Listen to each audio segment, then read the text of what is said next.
Alhamdulillahi Rabbil Alameen, as-salatu was-salamu ala khatimin nabiyyin wa ala alihi wa sahbihi ajma'in, amma ba'd, fa'auzu billahi minash shaitanir rajim, bismillahir rahmanir rahim.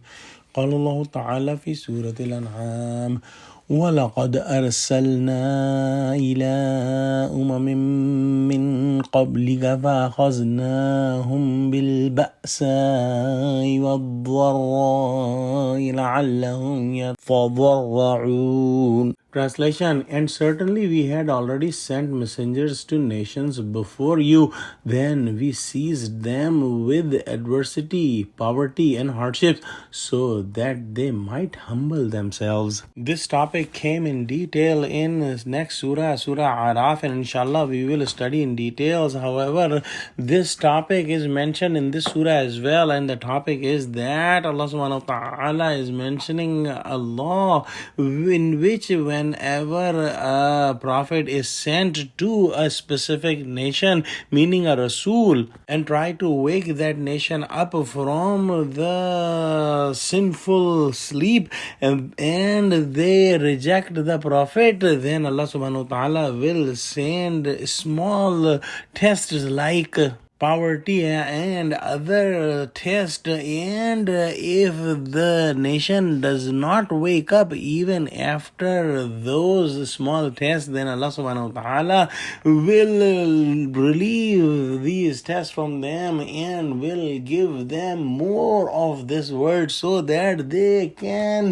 do even more sins and get involved more in this world, and then suddenly Allah subhanahu wa ta'ala sends a big punishment in which that nation is completely destroyed. And this is explained in these 4 ayahs. So the first ayah we recited, Allah subhanahu wa ta'ala is mentioning about sending the Rasul to a specific nation, and when the nation rejects the Prophet, Allah subhanahu wa ta'ala tests them with small tests like poverty and hardship, so that they might humble themselves and they might reconnect to Allah subhanahu wa ta'ala.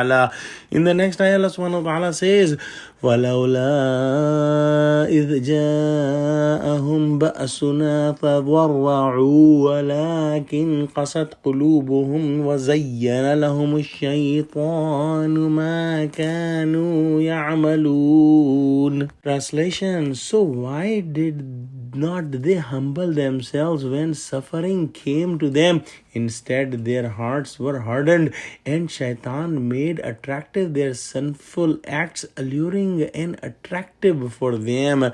And in this ayah, Allah subhanahu wa ta'ala is mentioning that even after seeing those tests, they don't humble themselves, they don't reconnect to Allah subhanahu wa ta'ala, and they continue their sins. And the reasoning for that is the disease of their hearts, that a normal heart should connect to Allah subhanahu wa ta'ala when a small test come to them, but Shaitan has made this word so attractive to them that even though they are tested, they are not reconnecting to Allah subhanahu wa ta'ala, and they are continuing their sinful acts. So these people will not be given guidance, and they will continue to be astray from the straight path. Let's pray Allah subhanahu wa ta'ala give us true understanding of Quran. Oh Allah, give us the vision so that we can see these things and feel these things from our heart and correct ourselves while we are alive. Oh Allah, save us from any hint of polytheism or shirk. Ameen. Wa akhiru da'wana alhamdulillahi rabbil alameen. Assalamu alaikum wa rahmatullahi wa barakatuhu.